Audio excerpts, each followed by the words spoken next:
Just take an aspirin and go to bed. Jessica doesn't even look up from the blue-white glare of her phone. Her thumb continues its relentless rhythmic swipe across the glass. The words aren't spoken to me, but at me, like you'd shoo a stray cat from the porch. They hang in the air of the living room, a room I paid for, in a house that was supposed to be our shared future. My future. The words are cold, sharp, and they find the exact same spot in my chest where the pain is now a hot, clenched fist. It started about an hour ago, a familiar ghost of tightness I've learned to live with, the quiet companion of my 72 years. But tonight, the ghost decided to become a monster. It started under my breastbone, a dull ache that I tried to ignore, blaming the leftover pot roast they'd given me for dinner, while the smell of their grilled salmon still lingered upstairs. But the ache grew teeth. It began to squeeze, a vice grip tightening around my heart, sending spiderwebs of fire down my left arm. My jaw ached. I felt a cold sweat prickle my hairline, even though the basement where I sleep is always damp and chilly. This is it. This is the one they talk about on the medical shows. I know this feeling. It's not indigestion. It's not anxiety. It's an alarm. A siren blaring inside my own body. Getting up the basement stairs was a journey through a foreign country. Each of the 12 steps was a mountain. My hand, slick with sweat, trembled on the railing. I had to pause on the third step, leaning my forehead against the cool drywall, my breath coming in shallow, useless little gasps. I could hear them upstairs. Not their voices, but the sounds of their life. The frantic, tinny explosions from David's video game. The faint, melodic chime of Jessica's phone as another notification arrived.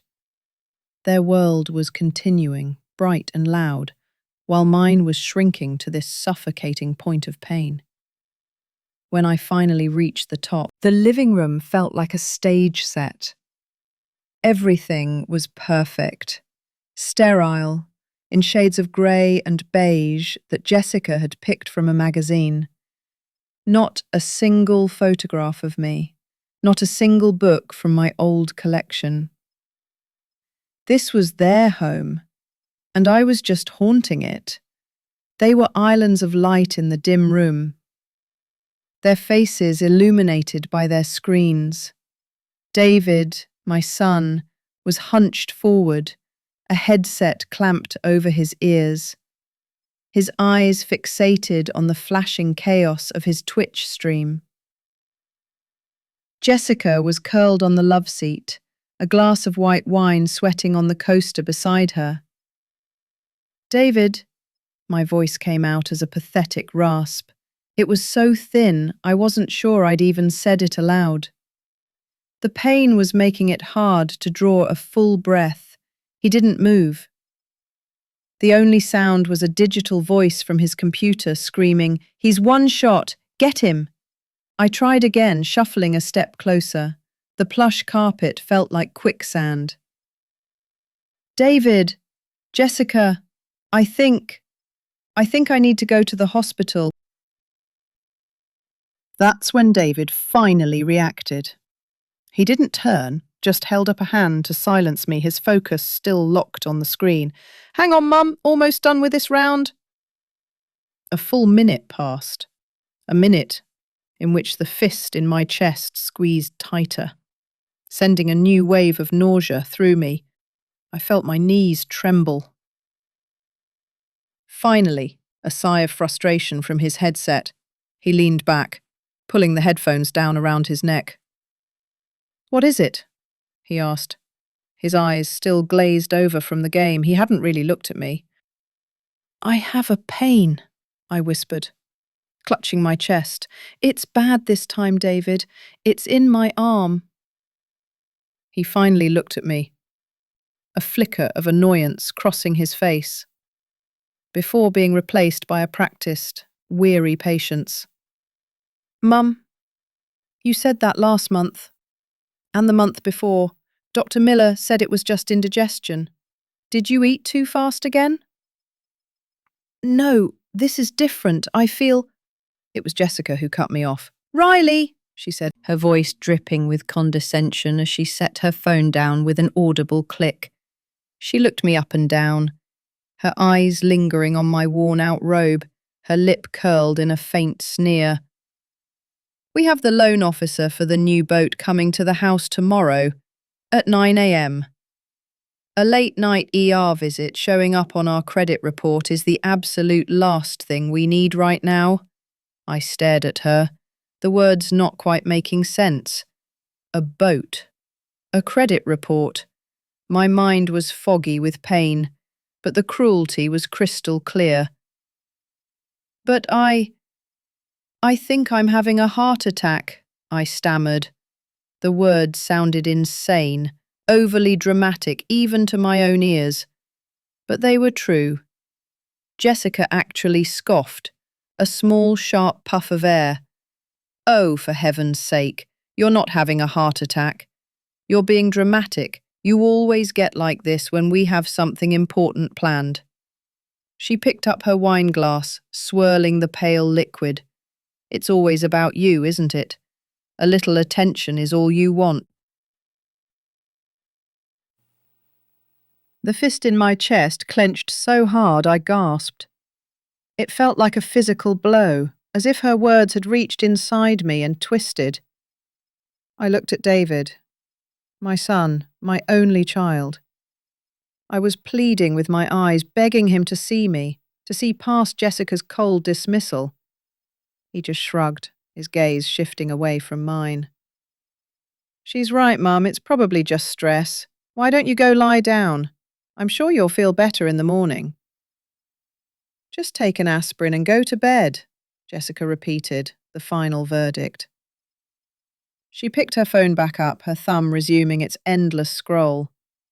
The conversation was over, my plea was denied, I was dismissed.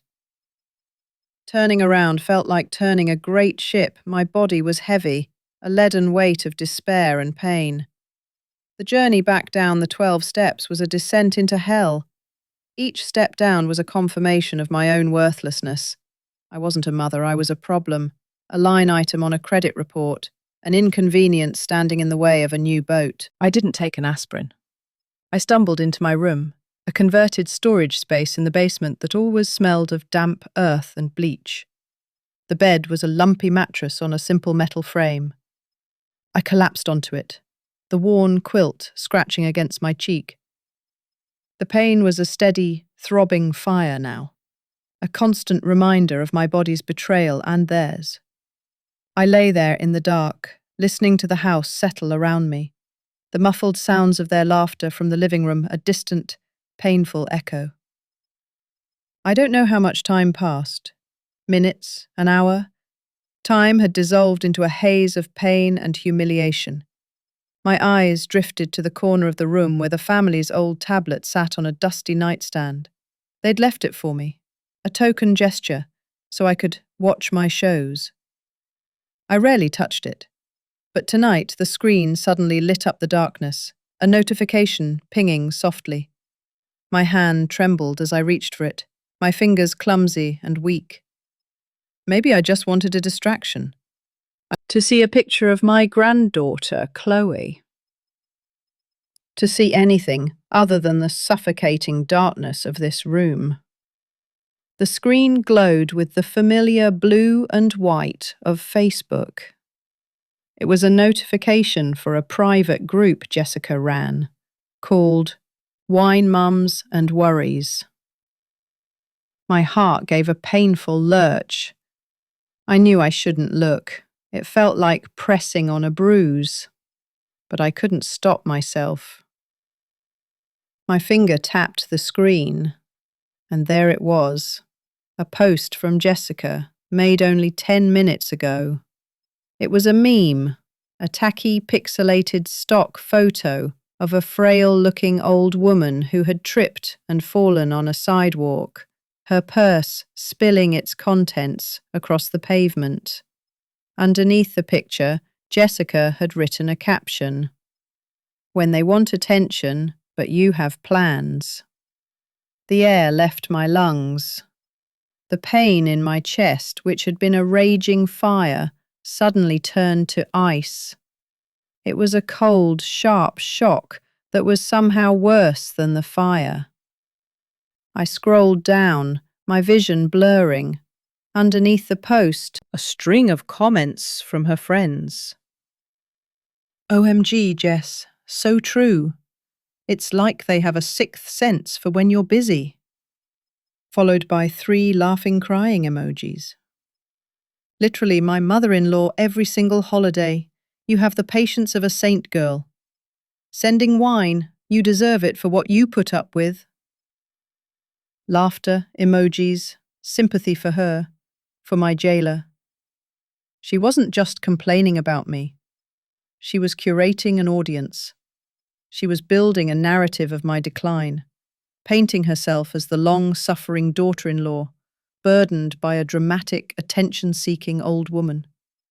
The TikTok videos my own granddaughter had taken of my trembling hands, the lost jewelry, the constant reminders that I was forgetful. It was all part of this. It was evidence for her case.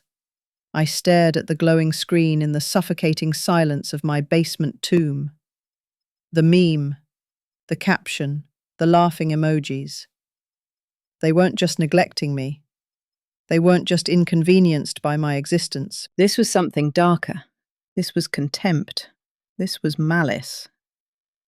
In that moment, watching the laughing faces react to a joke about my own suffering, a horrifyingly clear thought cut through the pain and the fog. They are waiting for me to die. My name is Riley. I am 72 years old, a widow, and, until recently, a librarian. Not just a job, but a life. For 45 years, my world was one of quiet order, of stories bound in leather and cloth, of the gentle rustle of turning pages. My home with my husband, Richard, was much the same. It was a small, tidy bungalow filled with books and the scent of old paper and lemon polish. Every corner held a memory. The worn spot on the armchair where Richard sat every evening to read the paper, the way the afternoon sun would slant across the worn Persian rug. The specific groan of the third step on the staircase that we never fixed, because its familiarity was a comfort. It was a house built not just of wood and nails, but of shared laughter, quiet companionship, and 1,000 insignificant moments that, woven together, create the tapestry of a life. When Richard passed, the silence in that house became a physical presence. It was heavier than grief. The familiar groans and creaks of the house now sounded like lonely sighs. The sunlight seemed to highlight the dust motes dancing in empty spaces where he used to be. I was adrift in a sea of my own past. It was then that David, my only son, and his wife, Jessica, came to me, their faces masks of loving concern. I remember the day so clearly. We sat at the old oak dining table, the one I'd inherited from my own mother.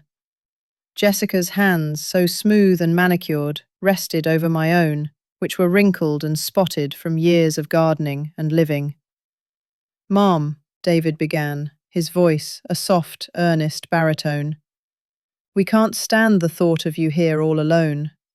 Jessica nodded, her eyes wide and sincere. "This house is too much for one person. The upkeep, the memories, it must be overwhelming." We'd been talking, David and I. We have a plan, a family plan. She pulled a napkin from the holder and a pen from her purse. With a few quick, enthusiastic strokes, she sketched a diagram. It was a floor plan of their much larger modern house, with a new wing drawn onto the side.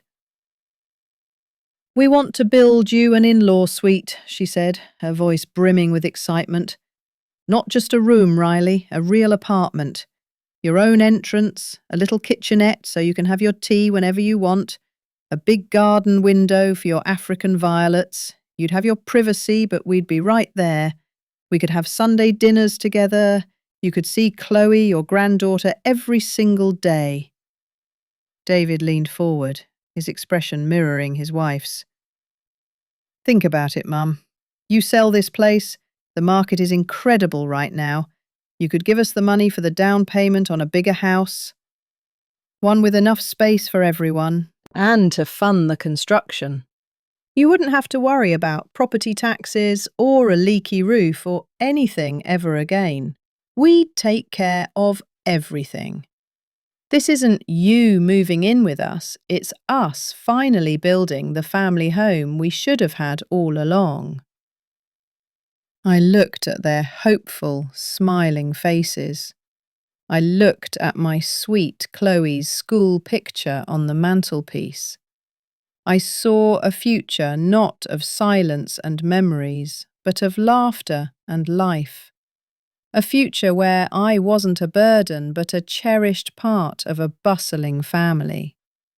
The promise was so beautiful, so seductive. It was a lifeline thrown to a woman who hadn't even realized how deeply she was drowning. So, I did it. I dismantled my life piece by piece.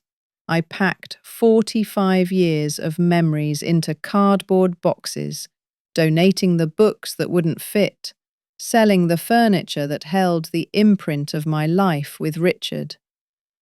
The last day in the house, I walked through the empty rooms, the echo of my footsteps, a mournful goodbye. I signed the papers at the lawyer's office, my hand steady as I endorsed the cashier's check for the entire proceeds of the sale.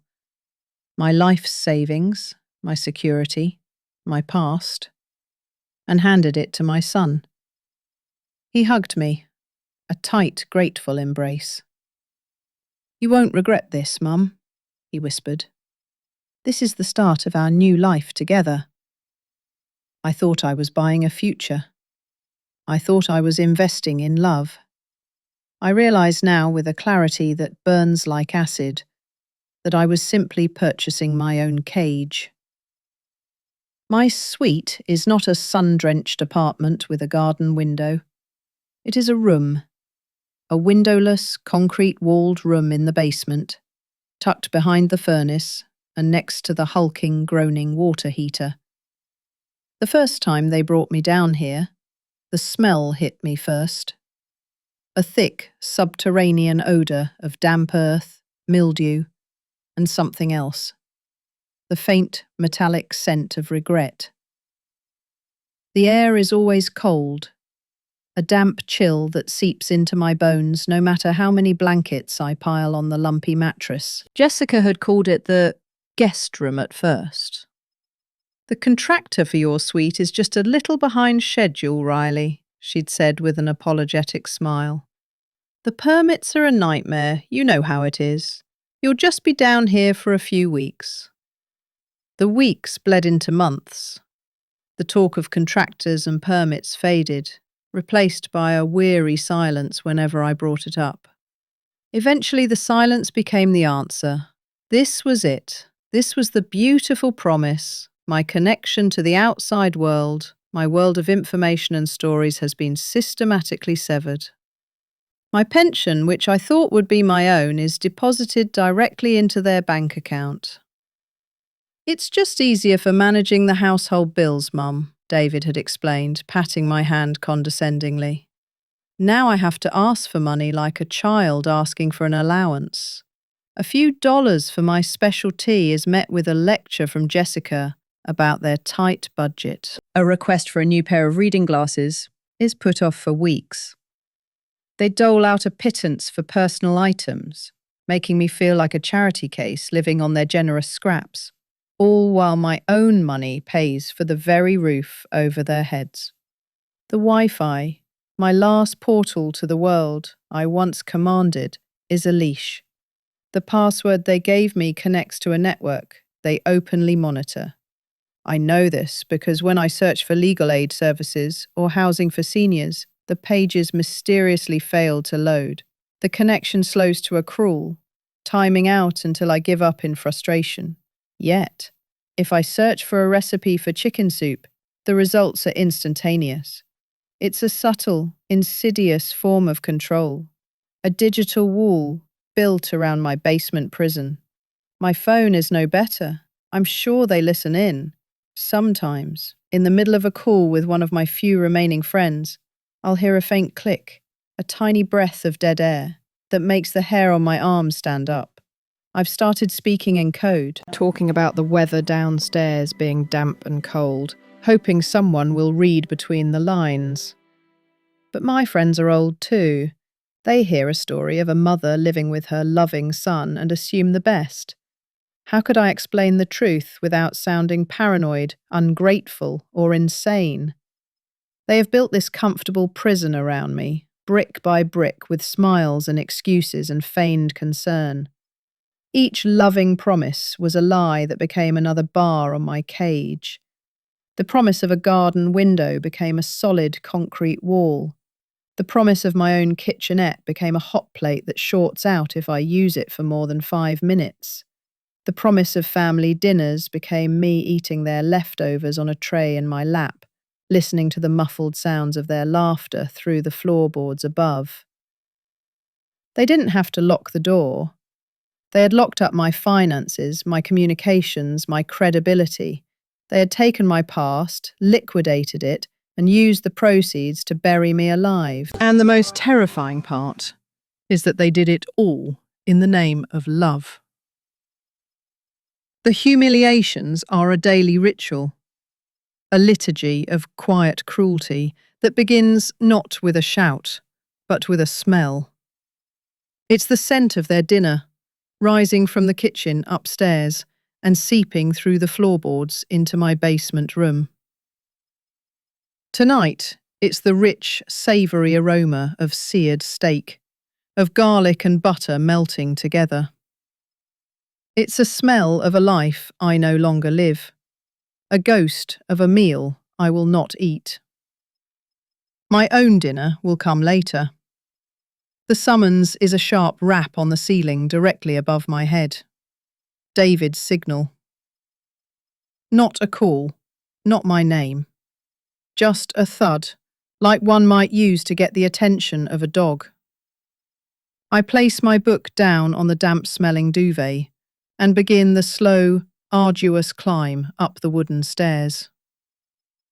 Each step sends a dull throb through my knees, a faint echo of the deeper, more persistent ache in my chest.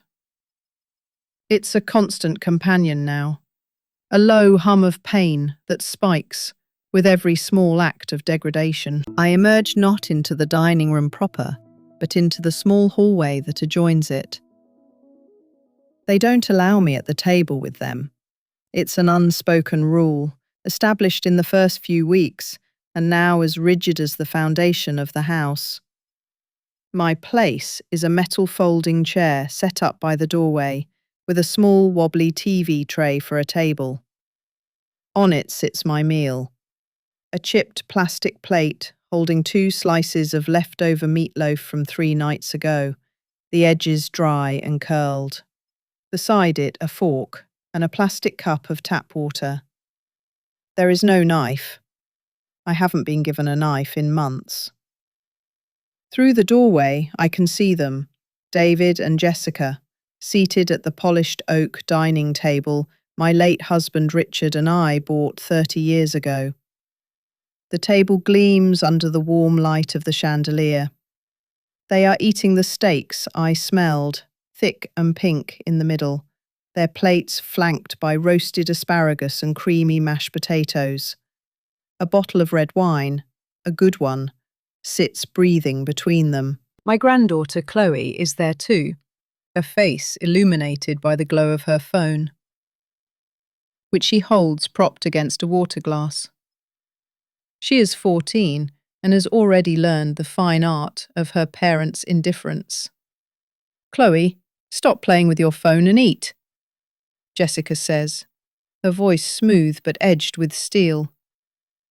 She doesn't look at Chloe when she says it. She looks at her steak, cutting a perfect, bloodless piece. I'm creating content, Mum, Chloe mumbles, her thumbs flying across the screen. There's a time and a place, David says, his mouth full. He glances over at me for a fraction of a second, his eyes holding no recognition, no warmth. It's the look one gives to a piece of furniture that's in the way. He then turns back to Jessica. The marina called. The slip for the new boat is confirmed. We just need the final loan paperwork to go through. Finally, Jessica sighs, dabbing her lips with a cloth napkin. I was getting worried that old bat at the bank was going to hold it up. The old bat. The new boat. My life savings. The three phrases swirl together in my head, creating a nauseating vortex. I pick up my fork, my hand trembling slightly. It's a new development, this tremor. It started a few weeks ago, a fine, uncontrollable vibration in my right hand. Worse when I'm tired or stressed, which is always. I am trying to spear a piece of the cold, dense meatloaf when I see a flash from Chloe's phone. She has it pointed at me. I freeze, fork halfway to my mouth. Chloe, I say, my voice raspy from disuse. Please don't. She giggles. It's not a pleasant sound. It's thin and sharp. It's for my TikTok, Grandma. You're going viral. What's she doing? David asks. Not with concern, but with mild irritation, as if a television show had been interrupted. Oh, leave her be, Jessica says, waving a dismissive hand. It's just a stupid video. Let the kid have her fun. Chloe angles the phone again, zooming in on my hand. The tremor worsens under the scrutiny, the fork vibrating against the plastic plate. I can see myself in the dark reflection of her screen. A grey-haired woman, hunched on a folding chair, eating scraps in the hallway of her own son's house. A house I paid for. Perfect, Chloe whispers, a cruel smile playing on her lips. She taps a few buttons, and a tinny, mocking song begins to play from her phone's speaker. It's a sped-up, silly tune, the kind used to underscore someone falling down or making a fool of themselves. She holds the phone up for her parents to see. On the screen is a close-up of my shaking hand, struggling with the fork. The ridiculous music plays over it. Below, Chloe has typed a caption in a bold, garish font. When the final boss has arthritis. And then the hashtag, Boomer fails. David chuckles, a low, guttural sound. That's pretty good, kiddo. Jessica smiles, a genuine, cutting smile that doesn't reach her eyes. Just make sure my face isn't in it. I don't want people from the club to see this mess. The mess. She means me. I put the fork down. The meatloaf is ash in my mouth. The pain in my chest tightens, a hot wire pulling taut around my heart. I am being humiliated in real time, turned into a spectacle of decay for their amusement, for the amusement of strangers on the internet. Chloe taps her screen again. Wow, 100 likes already. I stand up, the metal chair scraping against the hardwood floor. The sound is loud in the sudden silence. All three of them look at me, their expressions ranging from Chloe's smug satisfaction to Jessica's cold annoyance. I'm not hungry, I manage to say. Fine, More for the garbage then, Jessica says, already turning back to her plate. I don't say another word. I turn and walk back toward the basement stairs, my back straight, my head held high. It's the only dignity I have left. As I descend into the damp, cool air, I can hear Chloe's excited voice floating down from above. Oh my God, 1,000 likes! Dad, look! Down in my room, the smell of mildew and defeat is my only company. I sit on the edge of my bed, my hands clasped in my lap to still the shaking. Later, when the house is quiet, I use the family's old tablet, the one they let me keep because it's too slow for them to bother with, and connect to the Wi-Fi. It's a risk. They monitor the usage, but I have to see. It's easy to find. Chloe's account isn't private. The video is the first one on her profile. There it is. My hand, my pathetic tremor, my shame, set to that idiotic song. It doesn't have 1,000 likes anymore. It has 50,000. 50,000 hearts, 50,000 laughing emojis. The comments are a river of cruelty. LOL, grandma's lagging. Glitching in real life. Someone get her a software update. Sad. They call it content. I call it the meticulous documentation of my own erasure. I close the tablet. The afterimage of my own hand burned into my vision. I am not a person to them. I am a prop, a joke, a failure, a boomer who has failed to simply die on schedule. The days that follow bleed into one another, each a new page in the same grim chapter. The gaslighting becomes their favourite sport. It's a subtle campaign, a war of whispers and feigned concern designed to make me question the foundations of my own mind. My memory, they insist, is failing. Mom, did you leave the basement door unlocked again? David will ask, his brow furrowed in a pantomime of worry. We've talked about this. It's a security risk. I know I locked it. I check the bolt 3 times every night before I go to sleep. It's a ritual born of fear. But his certainty makes me pause. Did I? The seed of doubt is planted. It's the small things, the constant, low-level chipping away at my reality. The TV remote for the small television in my room goes missing. You're getting so forgetful, Mum, Jessica says, her voice dripping with false sympathy. You probably put it in the laundry by mistake. A week later, I find it in the back of a kitchen drawer upstairs, under a pile of coupons. They don't say a word. They don't have to. The point was made. I am unreliable. I am the one who is confused. Then comes the masterstroke, the deepest cut, my wedding ring. It's a simple gold band, worn thin over 50 years of marriage. Richard may have been a man of secrets, a man I am learning I never truly knew. But that ring was a symbol of the life I thought I had. It was my anchor to a past that felt real, a testament to the vows I had kept. I never take it off.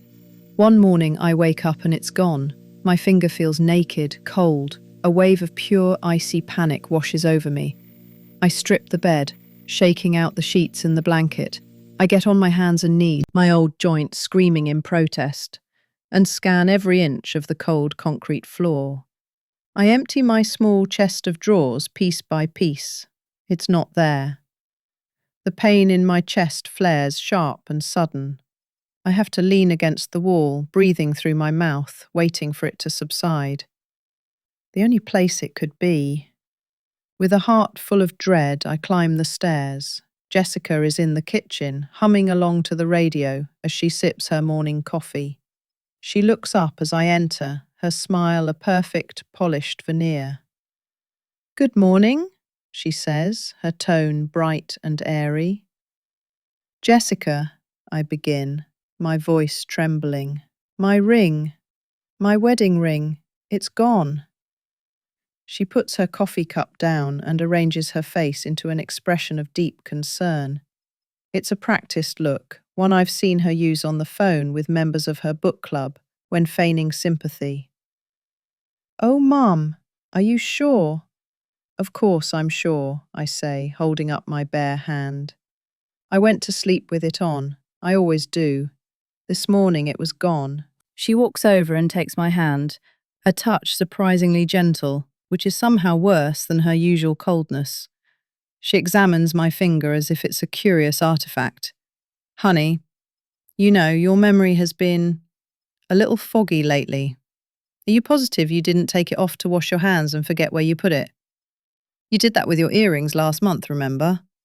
I hadn't done that with my earrings. She had borrowed them and returned them a week later, claiming she found them by the sink. "I did not take it off," I insist, my voice rising with a desperation I can't control. "Jessica, that ring means everything to me. Please, just what, Riley?" Her tone shifts. The false sweetness evaporates, replaced by a cold, hard edge. Using my first name is another weapon, a way of reminding me that I'm no longer the matriarch, but an outsider, a tenant. "Are you accusing me of something?" I'm just saying it's gone," I stammer, defeated. The accusation dies on my lips. What's the point? It would be my word against hers, the confused old woman against the capable, caring daughter-in-law. I already know who would win. "Well, I'm sure it'll turn up," she says, patting my hand condescendingly before letting it go. "You probably put it in a safe place and just can't remember.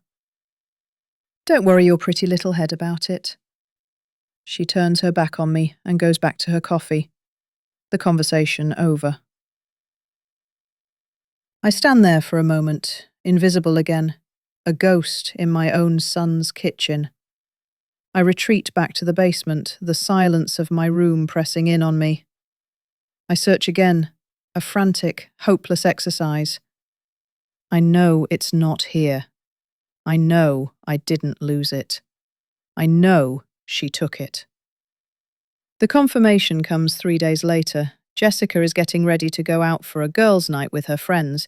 She comes down the stairs wearing a new black dress, and as she's checking her reflection in the hall mirror, I see it, on her right wrist, a new bracelet. It's a delicate gold chain, and dangling from it is a single, small, familiar charm. A tiny, repurposed gold band. My wedding ring, melted down and remade into a trinket for her. The sight of it steals the air from my lungs. The pain in my chest explodes. No longer a dull ache, but a searing, crushing weight. I have to grab the railing to keep from falling. She catches my eye in the mirror, sees what I'm looking at. For a single terrifying moment, her mask slips. There is no pretense, no feigned concern. Just a flicker of cold, triumphant cruelty in her eyes. A look that says, yes, I took it, and there's not a damn thing you can do about it. Then, just as quickly, the mask is back in place. She jingles the bracelet. Isn't it lovely? I treated myself. A little something to celebrate closing on the boat. She blows me a kiss. A gesture of such profound mockery that it feels like a slap. Then she is gone, the sound of the front door closing echoing in the silent house. I am being erased. It's not just the humiliations or the neglect.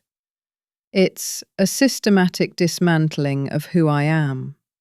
They took my home, they took my money, they took my health, they filmed my frailty for public ridicule.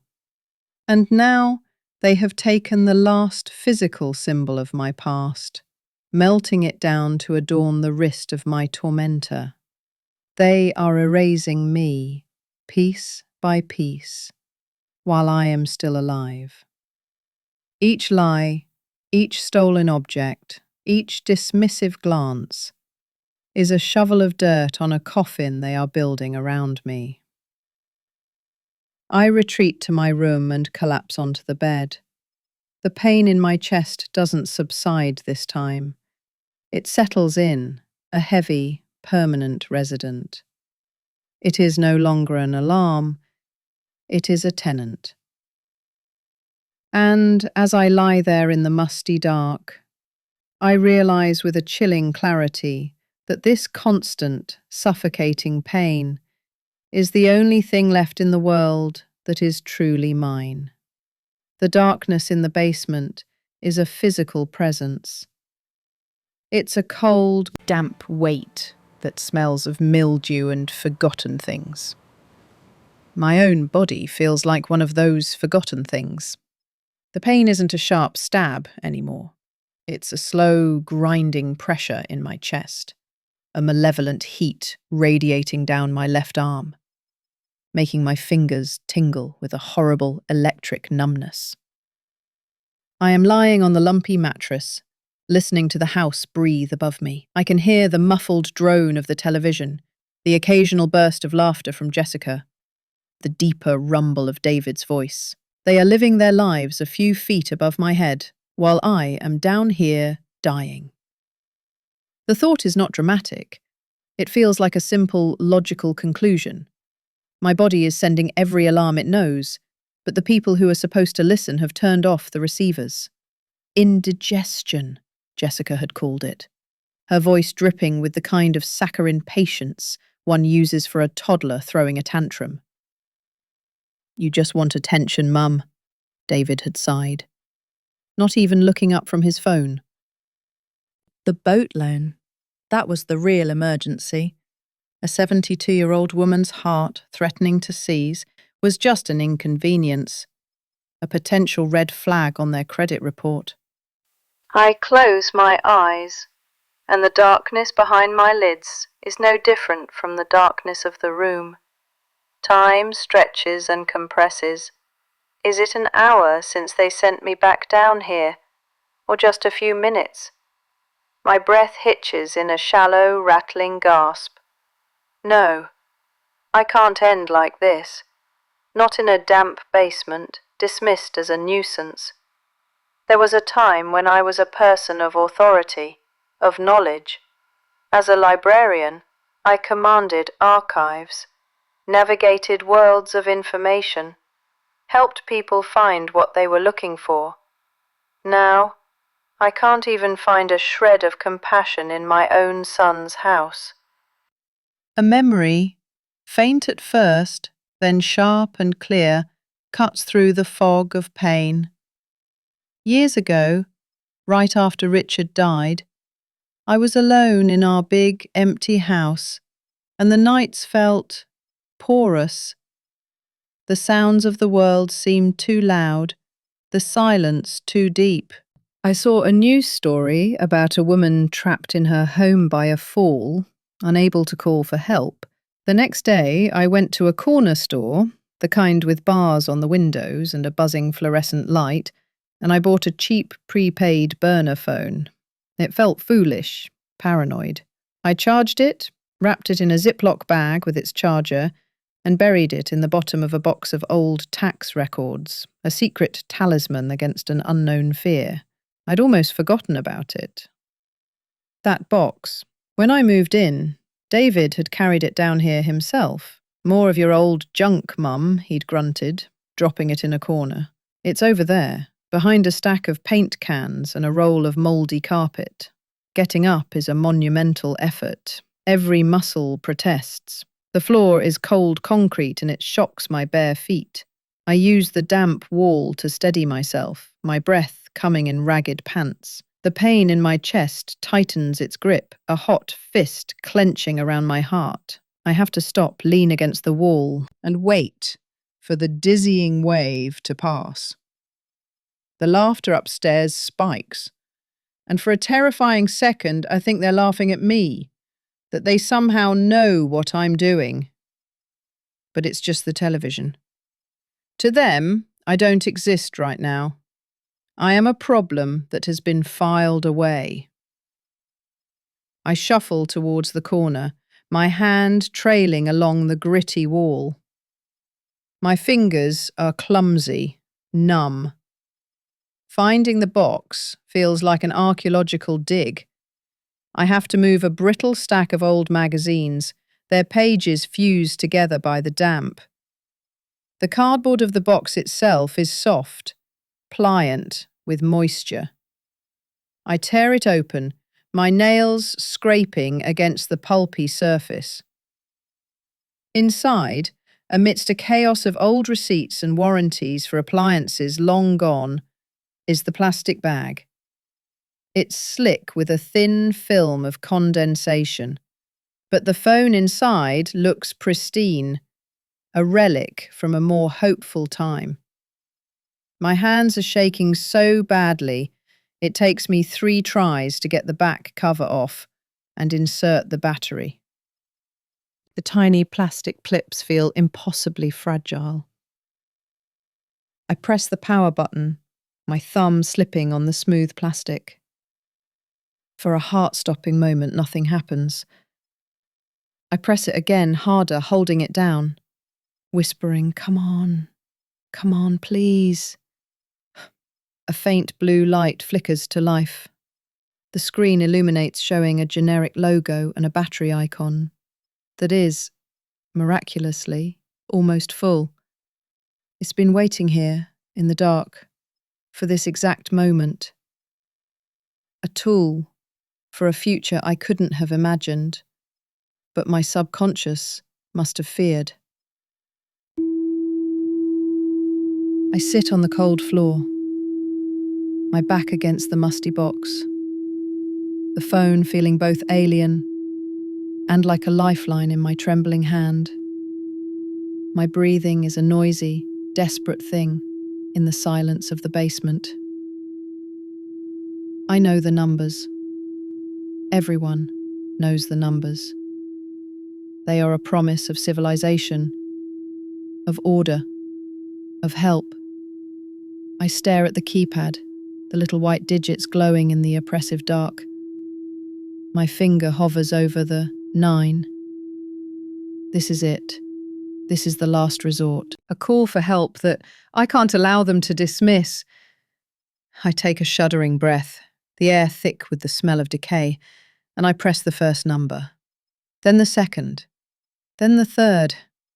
I lift the phone to my ear, the cold plastic slick against my skin, and listen to the manufactured ring, a sound that promises salvation or damnation. The ring cuts off abruptly.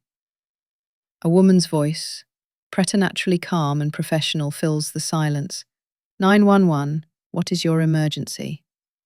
The question hangs in the air, vast and absolute, and in that moment, the lie I was prepared to tell, the simple medical truth, crumbles away. Saying heart attack feels like a betrayal of the deeper, more malignant sickness. The pain in my chest is real, a fire threatening to consume me, but it's only a symptom. The disease is up there, laughing at a sitcom. The disease is the casual cruelty, the slow, methodical erasure of my existence.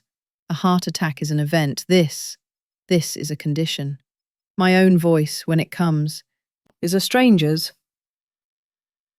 A dry, rasping whisper I barely recognize.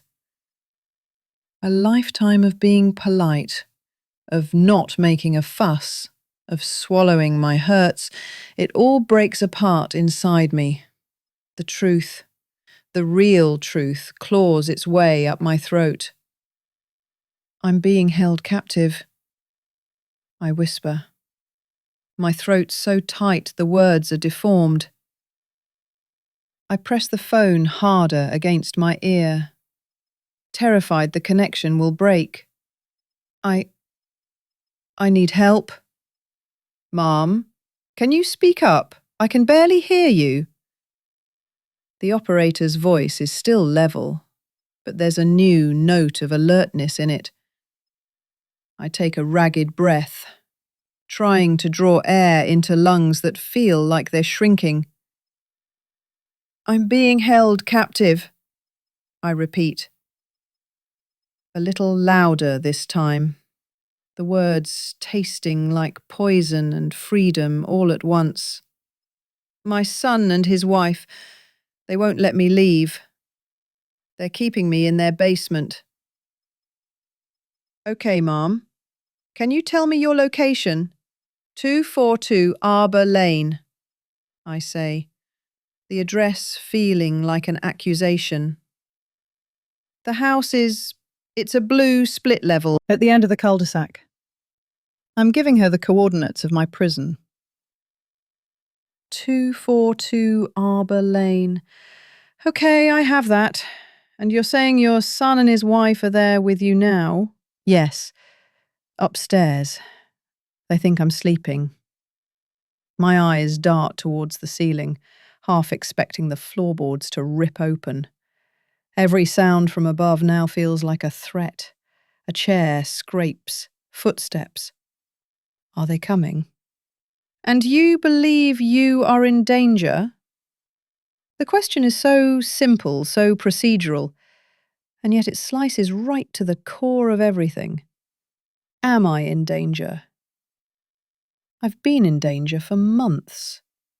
A slow, creeping danger that wears you down, makes you doubt your own mind, starves you of affection and respect until you're nothing but a shell.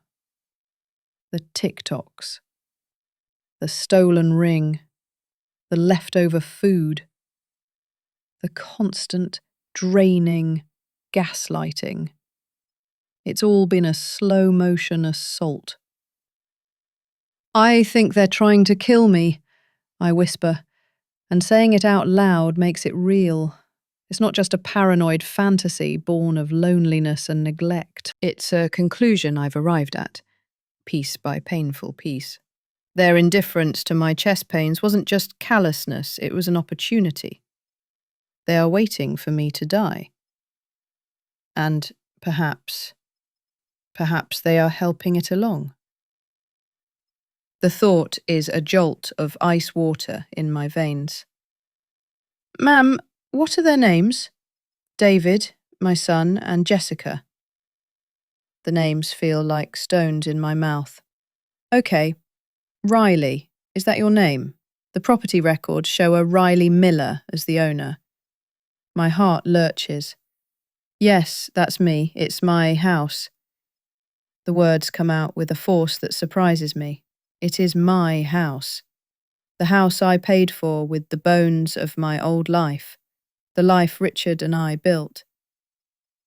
Help is on the way, Riley, the operator says, her voice a steady anchor in my swirling panic. Officers are being dispatched to your location along with a medical unit. Can you stay on the line with me? I don't know if I can. They might hear. Just stay quiet, Riley. Don't hang up. We're on our way. Or I don't say anything else. I just sit there on the cold concrete, the phone pressed to my ear, listening to the vast, empty silence on the other end of the line. I am no longer just an old woman with indigestion. I am an allegation. I am a 911 call. And, for the first time in a long, long time, someone is coming. The silence in the basement is absolute now. A held breath. My own heartbeat is a frantic drum against my ribs. I'm listening for the sirens, a sound I have always associated with someone else's tragedy, now repurposed as my own potential rescue. It begins not with a siren, but with a flicker, a strobe of red and blue light slicing through the grimy pane of the high basement window, painting silent, frantic slashes across the opposite wall. The light is ghostly, unreal. It dances over the paint cans and the stacked boxes, a silent alarm announcing the arrival of the outside world. My breath catches in my throat. They're here! Then comes the sound. The distant, approaching wail, growing louder, closer, until it's a piercing shriek that seems to vibrate through the very foundation of the house. Upstairs, The television cuts off abruptly. I hear a chair scrape violently against the hardwood floor. "What the hell is that?" Jessica's voice sharp with alarm. "It sounds like it's right outside," David says. I scramble to my feet, my body protesting with a fresh wave of pain. I kill the burner phone screen and shove it deep into the pocket of my worn-out robe. I can't let them find it. I have to look like the victim they've tried to make me, but a victim who has, somehow, inexplicably, summoned help. Footsteps pound above me. I hear the front door being unlatched, the chain sliding back. A man's voice, firm and official. "Good evening. We received a 911 call from this address." And then the performance begins. "Oh, officers, thank God you're here." David's voice is a masterpiece of strained relief. It's thick with a carefully modulated panic, the sound of a dutiful son at the end of his rope. "Please, come in, come in." I creep towards the basement stairs, my ear pressed to the door, my whole world shrinking to the sliver of sound that filters through the wood.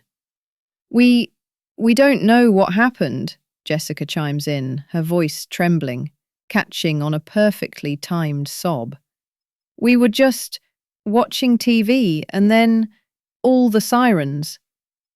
We received a call from a female at this address, claiming she was being held captive." The officer's voice is flat, procedural. There's a beat of silence. I can picture it perfectly. David and Jessica exchanging a quick, meaningful look, the kind of look that conveys a whole script. "Oh my God," David says, his voice dropping to a near whisper, laden with a terrible, feigned sadness. "You mean my mother, my poor mother. Your mother?" "Riley," Jessica supplies, her voice now watery and soft. She's not well, officer. Her dementia. It's getting so much worse lately. She has these terrible delusions." The lie is so smooth, so practiced, it slides into the air and solidifies, becoming the new reality of the room upstairs. I can feel the entire situation tilting, slipping through my fingers. "She gets confused," David continues, his voice resonating with sorrowful sincerity. She thinks we're trying to hurt her. It's heartbreaking. We've been trying to get her an appointment with a specialist, but the wait lists are just impossible." I can hear the rustle of clothing, the soft footsteps of the paramedics who must have followed the police inside. "Is the patient here?" a new voice asks, calm and medical. "She's downstairs," Jessica says. "She likes it down there. Says it's her apartment." The word apartment is delivered with such delicate pity, it makes my stomach turn. I hear them coming towards the basement door. I back away, my heart hammering against my ribs.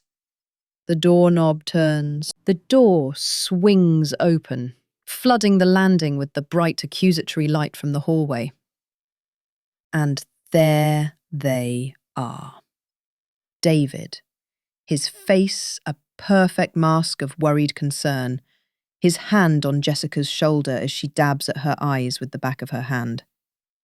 Behind them, 2 police officers and 2 paramedics, their faces impassive but their eyes already full of a kind of weary sympathy that isn't for me. They look at me, a frail old woman in a shabby robe, standing in a dim, cluttered basement. And then they look at the handsome, well-dressed, heartbroken couple on the landing. The narrative has already been written. I am the problem. They are the heroes. Mum, David says, his voice soft as cashmere. Mum, what's going on? You called the police. You scared us half to death. I open my mouth to speak, to scream, to tell them the truth, but the words won't come. My throat is a knot of helpless rage. All I can do is stare at them, at the breathtaking audacity of their lies. See? Jessica whispers to one of the officers, a tear tracing a glistening path down her cheek. She just zones out like this. It's happening more and more. She reaches for her phone, her fingers tapping on the screen. I know this is unorthodox, but maybe this will help you understand. She turns the phone to face the officers. I can't see the screen, but I know what she's showing them. Chloe, our daughter, she makes these little videos, Jessica says, her voice thick with embarrassment. It's a generational thing, I guess. We told her to stop, but she said it was just a joke. One of the officers leans in. I see his expression shift. It's not a big change, just a slight softening around the mouth, a flicker of something that looks like pity mixed with understanding. Is that her? He asks, pointing at the screen. Yes, David says heavily. That was just last week. She was convinced the salt shaker was a microphone planted by the government. We thought it was, a senior moment, but now... He lets the sentence hang in the air, heavy with implication. They are using Chloe's cruelty as a weapon. They are showing these strangers a video of me at my most vulnerable, my hands shaking, my mind confused by their endless gaslighting, and presenting it as a clinical diagnosis. It's a work of genius, a perversely brilliant move. They are not just denying my reality, they are providing proof that my reality doesn't exist. The looks on the faces of the paramedics and police officers confirm it. They are no longer here to investigate a potential crime. They are here to manage a sad, domestic situation involving a senile old woman. My desperate gambit hasn't just failed, it has backfired in the most spectacular way possible. The paramedic, a young man with a kind but professionally distant face, steps forward. Ma'am, my name is Carlos. Can we check your vitals? I feel a strange sense of detachment, as if I'm watching a play about my own life from a great distance. I nod numbly, letting him lead me to the lumpy mattress I use as a bed. He wraps a blood pressure cuff around my arm, the Velcro making a ripping sound in the quiet room. He listens to my chest with a cold stethoscope, his expression unreadable. Your heart rate is elevated and your BP is a little high, he says, his voice neutral. But that's to be expected, given the excitement. The excitement. He thinks my terror is excitement. The fire in my chest has receded, banked by the flood of adrenaline from the confrontation. The tingling in my arm is just a dull ache now. My body, in its attempt to save me, has betrayed me. It has hidden the evidence. I look like exactly what they say I am. A frail, agitated old woman, not a heart attack victim. I told them, I say, my voice thin and reedy. I told them my chest hurt. They wouldn't listen. David lets out a long theatrical sigh. Mum, we told you it was just your acid reflux. You had that big bowl of chili for dinner. I didn't have chili. I had a small plate of leftover macaroni while they ate steak. The lie is so casual, so effortless. It's just another brick in the wall they've built around me. We were going to call Dr. Matthews in the morning, Jessica adds, her hand on David's arm, a portrait of wifely support. We would never ignore a real medical emergency. The older of the two police officers, a man with a greying moustache and tired eyes, looks from me to David. It's clear whose story he finds more credible. He sees a son and daughter-in-law who appear responsible, caring and overwhelmed. He sees a mother who is confused, paranoid, and living in a basement. The math is simple. "Ma'am," the officer says, his tone gentle but firm, laced with condescension. "There's no evidence you're being held here against your will. We can't force an intervention based on what you've told us." "But I called you," I plead, the desperation rising in my voice again. "I needed help." "And we came, ma'am," he replies patiently. "But from where we're standing, it looks like your family is doing their best to take care of you." He turns his gaze to David, and his expression softens into one of male camaraderie. "It's tough. My own father went through something similar. The confusion, the accusations. It's part of the disease." The disease. He says it as if it's a settled fact. David nods gravely, accepting the officer's sympathy as his due. "Thank you, officer. That means a lot to hear. My last ember of hope dies. I have been outmaneuvered at every turn. They have taken my cry for help and twisted it into a symptom. My truth has been recategorized as a delusion. The paramedics pack up their kit. You should definitely get her to a doctor soon," Carlos says to David, handing him a small pamphlet about resources for caregivers of dementia patients. "Just to be safe." "Nibbles goes, lep saying a first thing in the morning," David promises, shaking the man's hand. Thank you all for coming. I'm so sorry for the trouble."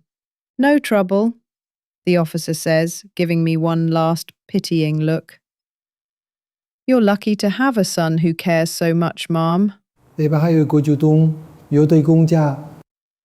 They turn and walk up the stairs. I hear their heavy boots on the hardwood floor above. The murmur of their final words to David and Jessica. I hear the front door open, and then I hear it close. The sound is soft, but it echoes in the basement like a vault being sealed. Then, the distinct final click of the deadbolt sliding into place. Silence. A heavy, suffocating silence that is worse than the noise that came before it. I am still sitting on the edge of the bed. 那世界无故做这的还机械全职家读书确实是快进的快要难我下了这个体温大力就紧干 Finally, I hear footsteps approaching the basement door, not the heavy tread of the police, but the lighter, quicker steps of David and Jessica. The door opens again. They stand there on the landing, looking down at me.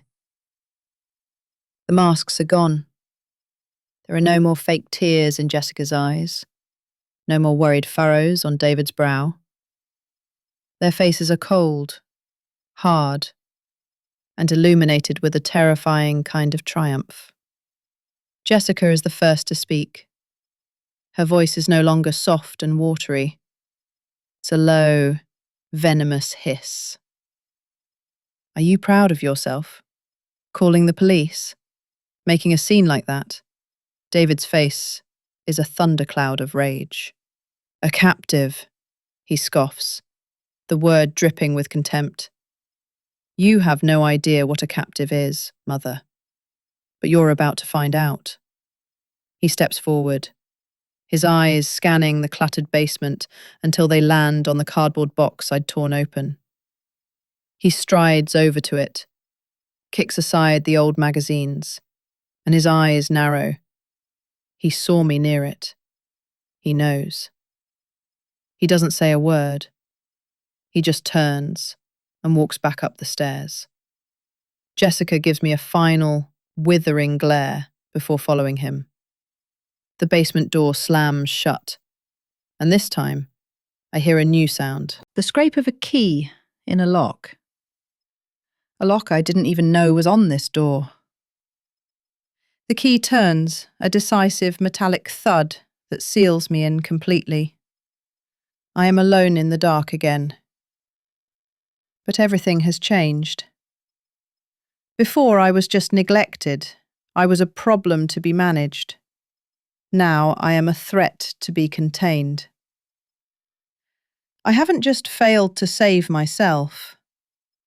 I have armed my captors with the ultimate weapon. a documented, official record of my own delusions. I have given them the perfect cover for whatever they plan to do next. The cold from the concrete floor seems to seep into my bones, a deep, invasive chill that has nothing to do with the temperature. It is the cold of absolute, utter defeat. The heavy tread on the basement stairs was the only warning I received. The door, my door, was thrown open with a violence that made the bare bulb flicker. David stood there, his face a mask of thunderous rage. In his hand he held the cheap plastic remains of my burner phone. Jessica was a step behind him, her arms crossed, a smug, satisfied smirk playing on her lips. She looked like a cat that had finally cornered a mouse. "What is this, ma'am?" David's voice was low, a growl that vibrated through the damp air. He shook the shattered pieces as if they were evidence of some grand betrayal. I remained seated on the edge of my cot, my hands folded in my lap, trying to keep them from trembling. I looked from the broken phone to his face, feigning a weary confusion I did not feel. It was just an old phone, dear. I found it in a box." "An old phone? You used to call the police on your own family?" Jessica's voice was sharp, cutting. "You tried to have us arrested, Riley, after everything we've done for you." "Everything you've done to me," I thought. The words were a silent scream in my mind. David took a step forward and threw the plastic shards onto the thin, stained carpet at my feet. "They told us everything. That you claimed we were holding you prisoner, that we were trying to kill you." He laughed, a short, ugly bark. "Look at you. You're losing your mind. We told them. We showed them Chloe's videos. They saw it." A confused, paranoid old woman. He leaned down, his face uncomfortably close to mine. I could smell the stale coffee on his breath. "There will be no more phones, no more calls, no more drama. Do you understand me? You are going to be quiet, you are going to be grateful, and you are going to stay down here and not cause any more trouble. We could have you committed, Mum. Don't think we won't." He straightened up, his chest puffed with the pathetic pride of a bully who had just won a fight against someone a third of his size and half his strength. "We're done here," he said to Jessica, not to me. He treated me like a piece of furniture, an object that had momentarily misbehaved. Jessica lingered for a moment, her eyes sweeping over me with contempt. "You should be thanking us, you know," she said, her voice dripping with false sweetness. "We're keeping you safe, safe from yourself." They turned and left, pulling the door shut with a definitive click. I heard the scrape of the bolt being slid into place. It was a sound I had come to know intimately, the sound of my world shrinking to the size of this windowless room. I sat there for a long time, staring at the broken pieces of my failed escape. They believed they had won. In their eyes, I was a defeated, senile old woman, a problem that had been neatly contained. They saw the trembling hands, the slow movements, the quiet resignation. They saw a victim. They did not see the librarian. They did not see the woman who, in 1996, had single-handedly overseen the monumental project of digitizing the entire card catalogue and circulation system for the county's central library. They didn't remember the nights I'd spent learning code, designing databases, and troubleshooting network errors when they were still struggling with basic algebra. They saw a relic. They had no idea I was an architect of information. When I was sure the house above me had settled into its evening rhythm, the drone of the television, the clatter of their dinner plates, the distant sound of their laughter, I moved. My body ached, a deep, weary pain that was more than just physical. But my mind was sharp. A cold, clear anger had burned away the fog of despair. I reached under my cot and pulled out the family's old tablet. They let me keep it down here for entertainment. They'd loaded it with a few simple card games, solitaire and free cell, things they thought a woman my age could handle. They even left the Wi-Fi connected, a small act of mercy that was actually an oversight born of arrogance. They monitored the network, of course. They knew I wasn't calling anyone or emailing for help. They thought I was just mindlessly clicking on digital cards. I turned it on, the screen casting a pale, ghostly light on my face. I opened the solitaire app and played a few hands slowly, deliberately. If they were watching the network traffic, it would look completely normal. But my real work began after I closed the game. I navigated to the file manager, my fingers moving with a forgotten dexterity. I created a new folder. I didn't label it evidence or their crimes. I was more subtle than that. I named it Autumn Harvest Recipes. Inside, I created a new text document.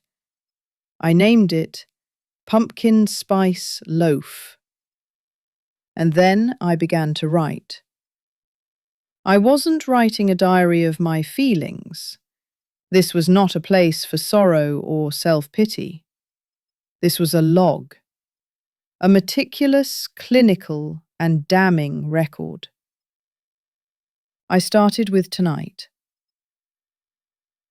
Entry, October 12th, 9:14 p.m. David and Jessica confronted me about the secondary mobile device. David destroyed the device by throwing it to the floor. Verbal threats issued. David stated, "We could have you committed." Jessica stated, "We're keeping you safe from yourself." Bolt on exterior of door engaged at 9:17 p.m.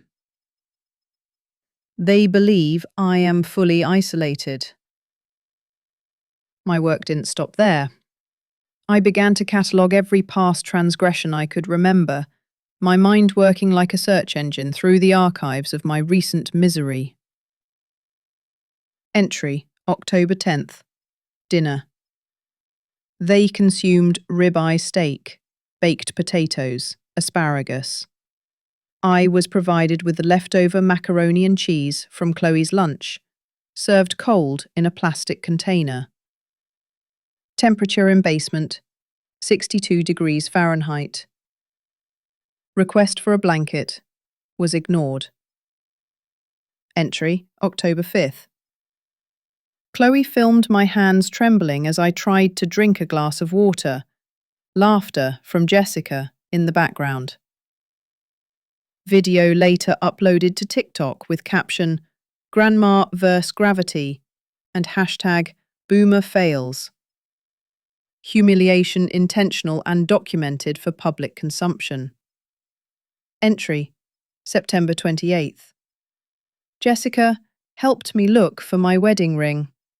Accused me of misplacing it due to failing memory. The ring was on her own finger 2 days later, when she thought I wouldn't notice during a video call with her mother. Gaslighting event. Purpose? To destabilize my sense of reality. Each entry was a brick, each memory a stone. I was building something in the silent darkness of my cell, an edifice of truth. Every insult, every threat, every meal denied, every act of calculated cruelty was recorded with the dispassionate precision of a librarian cataloguing rare and toxic manuscripts. They thought they had locked me in a cage. They had no idea they had just given me a quiet, well-lit office to begin my life's most important work. The nights bled into one another, marked only by the meagre meals they slid through the door and the growing length of my digital log. I played my part to perfection. During their brief, perfunctory visits, I was quiet, docile, my eyes downcast. I appeared broken. I ate what they gave me without complaint. I nodded meekly when they spoke down to me. I was the very picture of a defeated old woman, making it easy for them to ignore me, to forget the potential threat I had briefly represented. Their vigilance waned, replaced by the casual cruelty of routine. Their carelessness became my greatest weapon. One evening, I heard David shouting upstairs. It was a common occurrence, his rage usually directed at a football game on the television. This time it was different. There was a crash, the sound of a glass hitting a wall. "It's gone! All of it! How could you be so stupid?" he roared, his voice tight with panic. "It's not my fault," Jessica shrieked back. "The guy on the forum said it was a sure thing. To the moon," he said. A new kind of fight. Not about me, not about household chores. This was about money. A deep, primal fear was in their voices. Later that night, long after the shouting had subsided into a tense, resentful silence, David came downstairs. He didn't come to my room. I heard him moving around in the small, cluttered storage area on the other side of the basement, a space filled with old furniture and forgotten boxes. Through the crack under my door, I saw a light flick on. Curiosity, cold and sharp, cut through my manufactured apathy. I waited an hour after he went back upstairs. Then, silently, I slipped out of my room. The bolt was still in place, but they had forgotten, or never known, that the hinges on my side of the door were loose. A lifetime of quiet living had taught me how to move without a sound.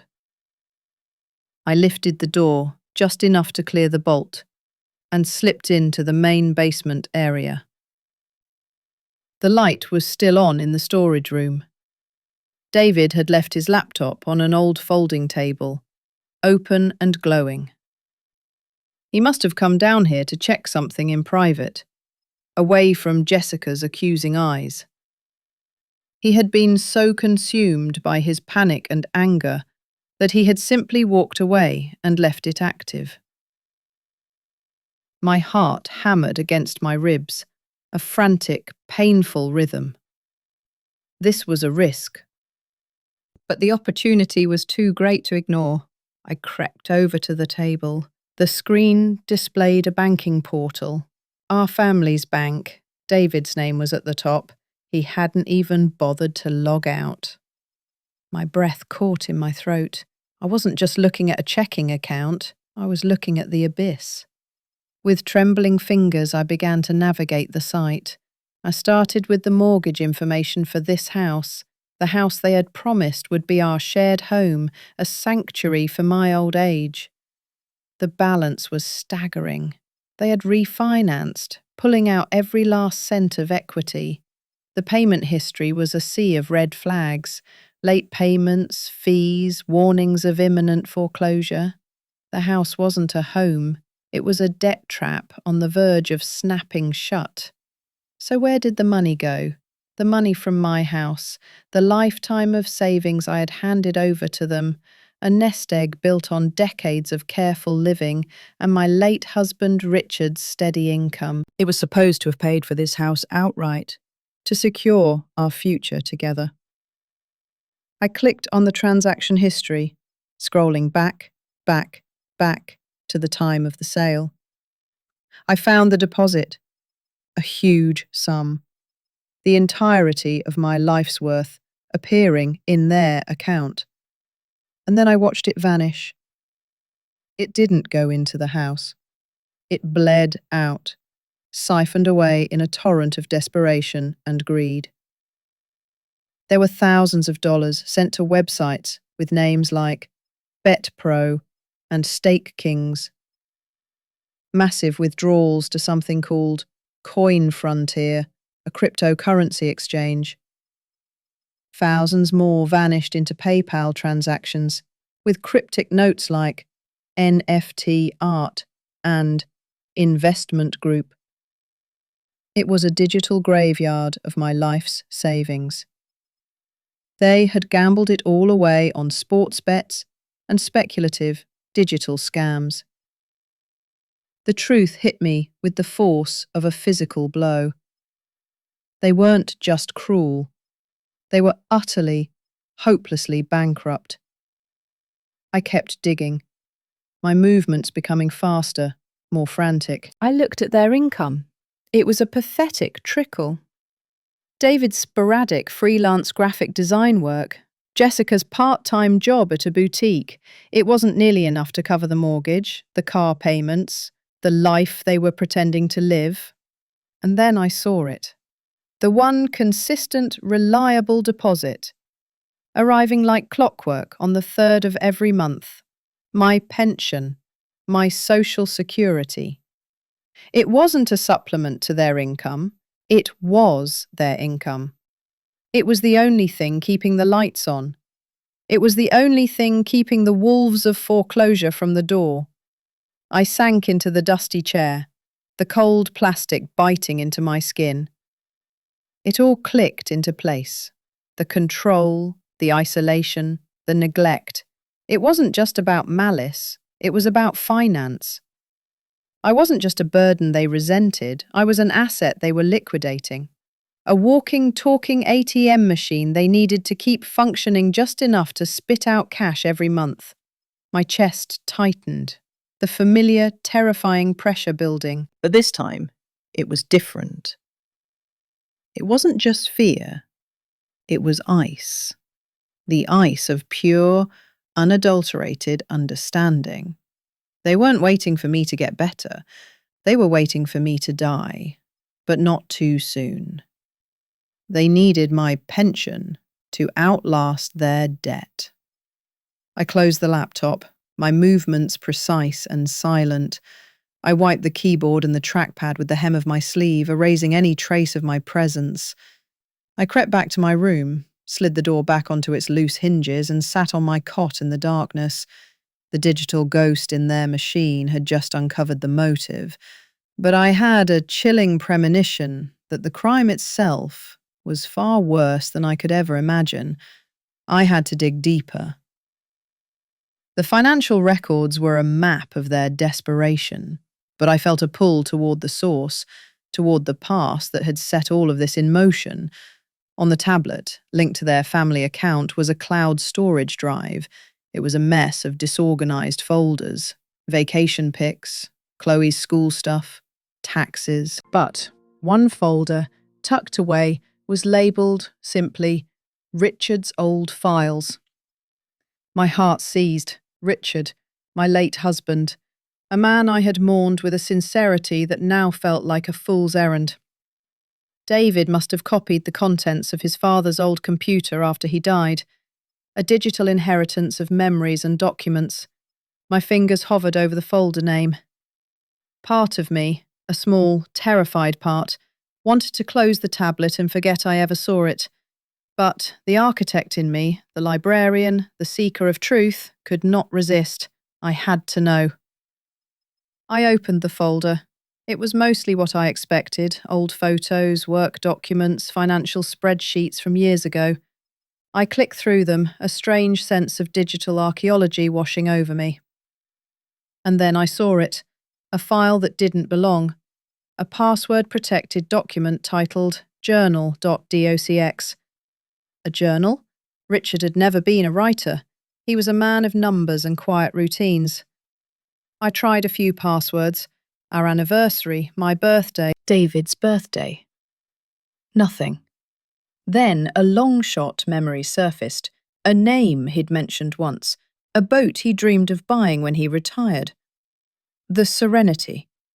I typed it in. The document opened. The screen filled with text. It was Richard's voice, but a version of him I had never known. Cold, calculating, filled with a venomous resentment that chilled me to the bone. I scrolled down, my eyes scanning the entries, each one a hammer blow against the foundation of my life. He hadn't been a simple accountant. He was an embezzler. For over a decade, he had been meticulously siphoning money from his firm, building a secret nest egg in an offshore account. The man I thought was providing for our future was actually a thief, planning a future that didn't include me. That was the first shock. The second was worse. So much worse that the air left my lungs in a silent gasp. Journal entry. May 12th. Spoke with Eleanor today. She is getting impatient. The final pieces are in place. The house sale will clear my name from any local assets, and Riley's inheritance will be the final infusion. Then we are gone. She is so beautiful, worth every second of this tedious charade. Elena. I had never heard that name before. The words, "run away with another woman," echoed in my mind from a place of pure, gut-wrenching betrayal. But the charade he mentioned wasn't just the lie of our marriage, it was something darker. I kept reading, my blood turning to ice. Journal entry, June 3rd. The new supplement regimen is working perfectly. I told her the doctor recommended it for her borderline high blood pressure. She trusts me, of course. She takes her little morning pills without a second thought. The fool. The compound is subtle. Digoxin variant, non-standard synthesis. A cumulative cardiotoxin. Untraceable in a standard autopsy. Especially with her pre-existing symptoms. A few more months, and her weak heart will simply give out. A natural, tragic end for a grieving widow. No one will ever question it. I dropped the tablet. It hit the thin mattress with a soft thud. My hand flew to my chest where the phantom pains had lived for so long. The tightness, the flutters, the sudden, sharp stabs of pain that David and Jessica had dismissed as indigestion, as anxiety, as a plea for attention. They weren't phantom pains, they were symptoms. Richard hadn't just been planning to leave me, he had been actively, methodically, and patiently murdering me. The man I had loved and mourned, the man whose picture sat on my nightstand in the world above, was a monster who had been feeding me poison with my morning orange juice. His own sudden heart attack, the one that had supposedly saved me from his plot, now seemed like a sick, cosmic joke. He had built my coffin, and then tripped into it himself. I picked up the tablet again, my hands shaking so violently I could barely focus on the screen. The world had tilted on its axis. Every memory I had of my life with him was now tainted. A scene from a horror film I hadn't known I was starring in. The kind words, the shared meals, the comfortable silences, all of it was a lie, a performance designed to conceal the slow, deliberate administration of my own death sentence. But the horror was not yet complete. The deepest circle of hell was still waiting for me. I scrolled to the bottom of the file list in the Richard's Old Files folder, looking for anything else. There was one last item. It wasn't a document, it was a screenshot of a text message exchange. The timestamp was from 3 days after Richard's funeral. The participants were David and Jessica, my son, my daughter-in-law. The first text was from David. "Jess, I can't sleep. I was going through Dad's old laptop, trying to find photos for the memorial slideshow. I found his journal. Oh God, Jess, I know what he was doing to her. The pills. He was poisoning her. All this time." I could feel the panic in his words, the shock of discovery. For a fleeting, pathetic second, a flicker of hope ignited in my chest. He knew. My son knew he would save me. Then I read Jessica's reply, and the world went black. Her text was cold, pragmatic, and utterly monstrous. Don't delete it. Whatever you do not delete that file. This could solve everything, David.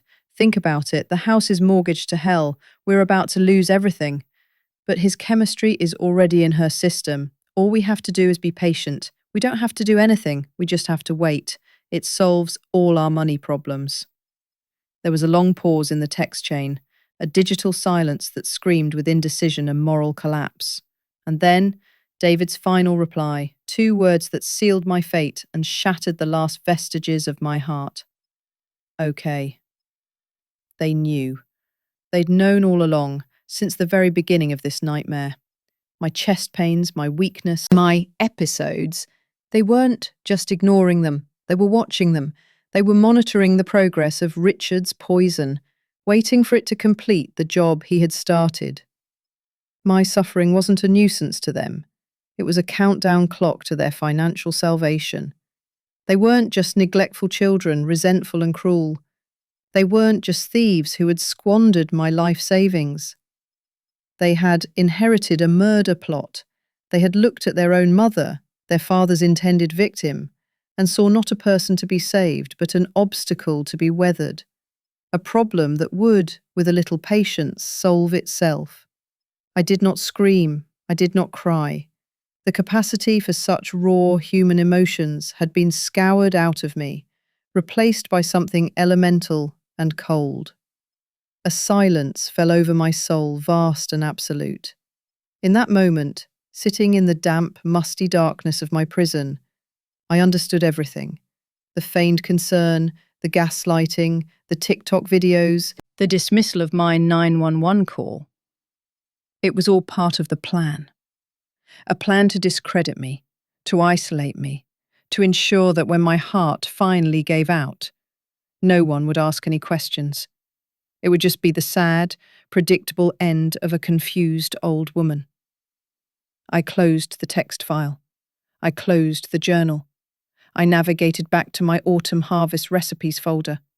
I created a new document. I named it Apple Crumble with a Twist. Inside, I wrote down everything. The name of the poison, the name Elena, the offshore account details. And finally, I transcribed the text message exchange between my son and his wife. They had made only one mistake, one fatal error in their cold calculations. Richard, David, Jessica, they all assumed I would die quietly. They assumed I wouldn't be the one to light the fuse. They saw a victim. They were about to meet the architect. The air that drifted down the basement stairs was thick with false merriment. It smelled of charcoal, cheap hot dogs, and the sickly sweet perfume Jessica wore only when she was performing. From my sliver of a view, through the high, grimy window, I could see a slice of the backyard, transformed into a patriotic fever dream of red, white, and blue. Streamers drooped from the eaves of the house. A flag, crisp and new, hung from a pole David had installed last weekend. A prop for the perfect American family. And at the centre of it all, my son and his wife, the king and queen of their meticulously constructed lie. I sat on the edge of my lumpy mattress, the tablet resting on my lap. Its screen was dark, but its memory was full. It held their damnation. For weeks, it had been my silent confidant, the repository of their cruelty, the digital ghost haunting their perfect home. I had recorded the hissed insults, the slammed doors, the carefully orchestrated starvation.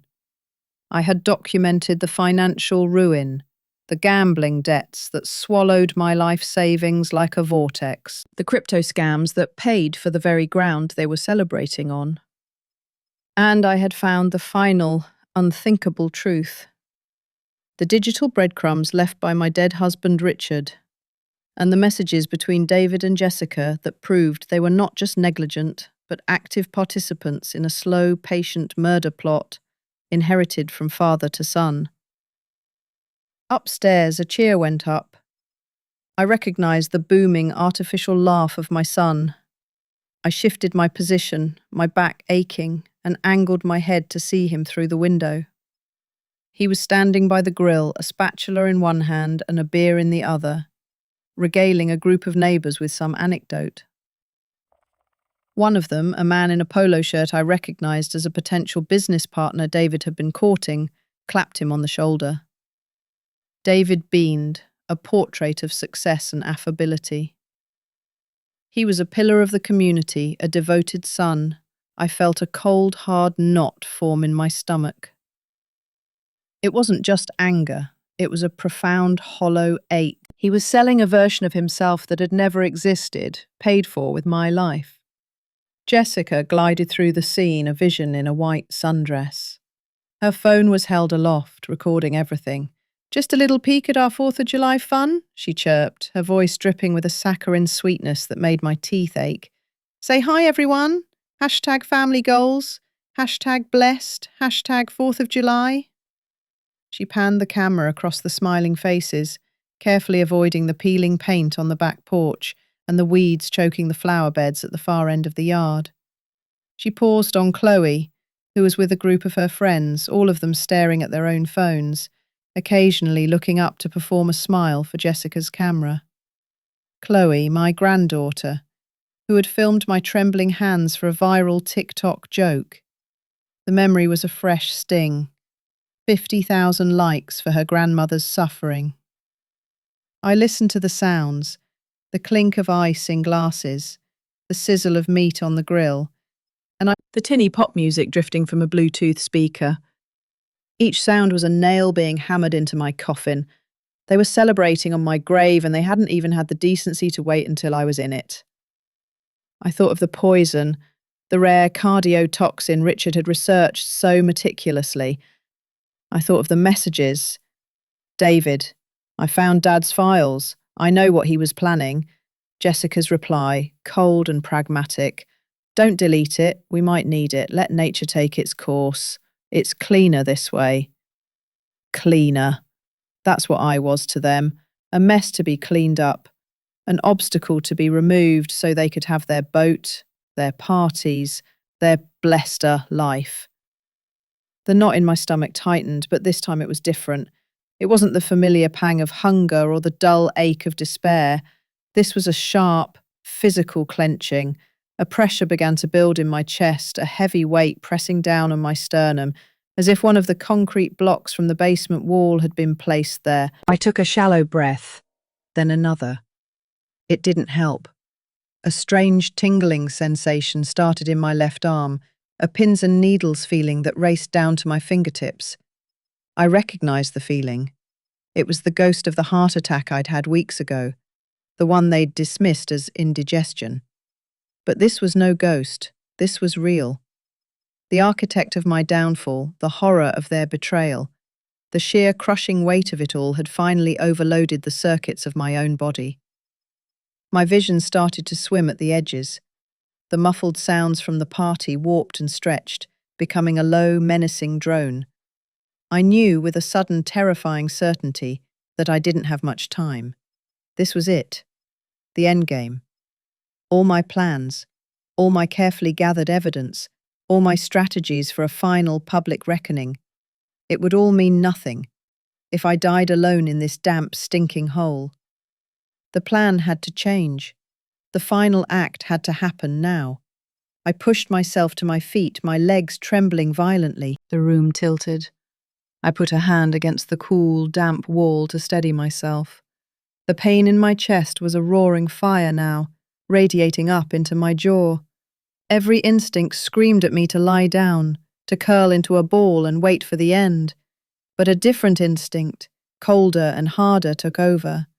It was the instinct of a survivor, the one that had been dormant for years, but had been reawakened by their cruelty. They would not win. I would not die down here. I would not become their clean solution. My hand slipped into the pocket of my thin cardigan. My fingers closed around the small, smooth plastic device I'd subscribed to a week ago. The private medical alert button. The one I had linked to a file containing a transcript of my delusional 911 call. The one flagged for the highest priority dispatch for a possible hostage situation.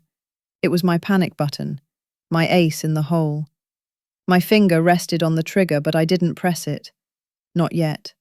The stage was set, but the main actor had not yet made her entrance. I lurched toward the basement stairs, each step a monumental effort. My breath came in ragged, painful gasps. I could hear my own heart hammering in my ears, a frantic, failing drumbeat. I reached the door at the top of the stairs and fumbled with the knob. It turned. They never locked it from the outside. They didn't have to. They had my spirit locked down, or so they thought. I pushed the door open and stumbled into the chaos of the kitchen. The sudden brightness was blinding. The noise was a physical blow. The air was hot and suffocating. A neighbour I didn't recognise gave me a startled look and then quickly looked away, as if my presence was an embarrassing stain on the perfect party. I didn't care. My eyes were fixed on the sliding glass door that led to the backyard. That was my stage. I took one step, then another, my body a clumsy, failing machine. I could feel the eyes on me now. The music seemed to falter. Cheerful chatter died down. I was a spectre at the feast, a ghost climbing out of her own tomb. I pushed the glass door open and staggered out onto the pristine patio. The sun was brutal. The world swam in a sea of green grass and red, white and blue. I saw David's face first. His smile vanished, replaced by a mask of pure, unadulterated fury. His eyes, cold and hard, locked onto mine. Then I saw Jessica. Her phone was still in her hand, but it had dropped to her side. The quote, "perfect hostess" mask had shattered, revealing the ugly, pinched face of a cornered animal. They rushed toward me, their movements swift and angry. They weren't coming to help. They were coming to contain the problem. "Mom?" David's voice was a low, menacing hiss, meant only for me. "What the hell do you think you're doing?"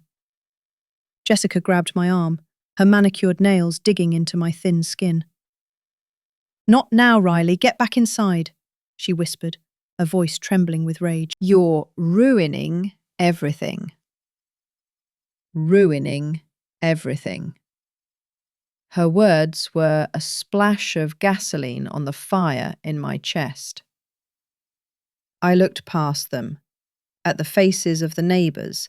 They were frozen, their smiles gone, replaced by confusion and concern. They were watching, my audience. This was the moment. This was the scene I had envisioned, though I had never imagined the pain would be this real, this absolute.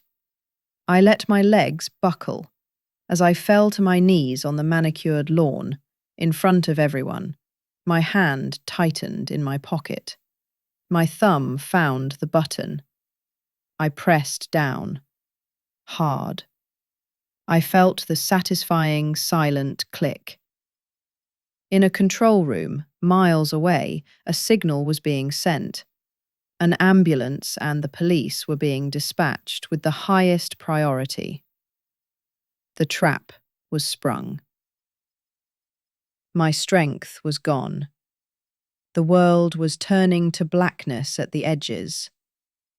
But I had one last line to deliver.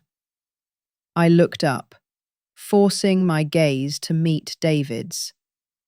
His face was a contortion of panic and rage. He knew he'd lost control. He just didn't know how badly yet. I let out a ragged gasp, and my voice, though weak, carried with chilling clarity in the sudden silence of the backyard. It wasn't a scream, it was a statement, a final cold piece of truth aimed directly at his heart. "You know," I rasped, making sure the nearest neighbours could hear. "You know how your father did it." I saw the flicker of understanding in his eyes, the dawning, abject horror. It wasn't just fear. It was the look of a man who had just realised the ghost he thought he'd buried had come back to name him. Then the blackness I had been holding at bay consumed me completely. The first sound was not a voice, but a beep. A steady, rhythmic, electronic pulse that had nothing to do with a kitchen timer or a microwave. It was the metronome of a life that hadn't ended. I opened my eyes to a ceiling that wasn't water-stained and dark, but smooth, white, and perforated with acoustic tiles. The air didn't smell of mildew and defeat. It was sterile, sharp, smelling of antiseptic and clean linen. A thin blanket was tucked neatly under my chin. An IV tube, a tether to this new reality, was taped to the back of my hand. I was in a hospital. I was alive. A man in a rumpled suit sat in a chair by the window, his posture patient as if he'd been there for hours. He wasn't a doctor. His eyes had the weary, methodical look of someone who pieces together broken things for a living. A detective. He noticed I was awake and leaned forward, not with a jolt, but with a slow, deliberate movement.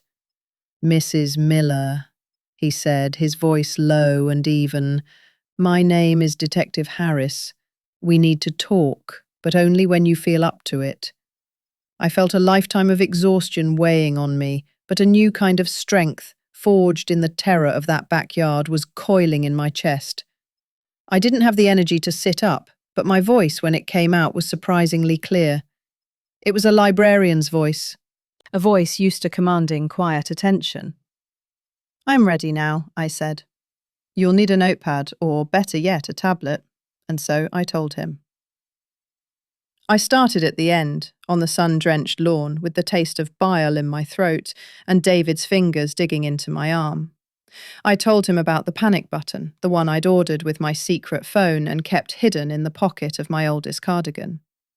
I told him the words I'd gasped out, a last desperate flare sent up into the sky.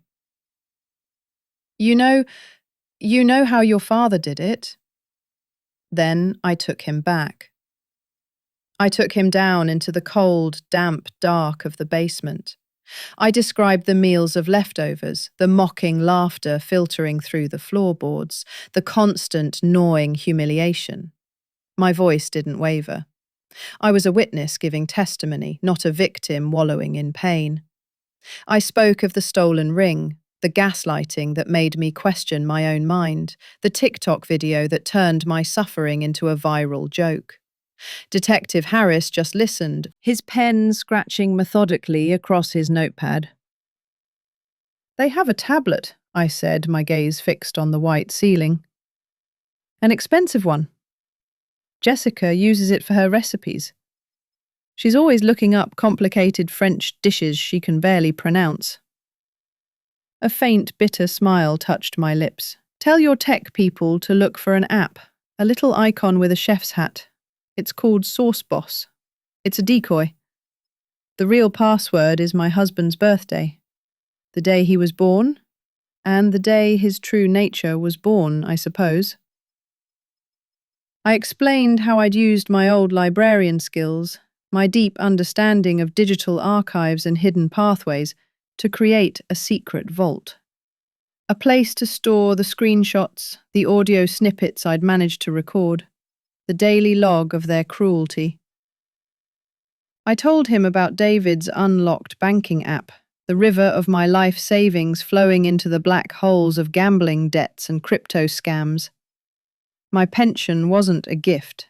It was a plug in a dam that was about to burst. Then, my voice dropped lower, becoming a near whisper.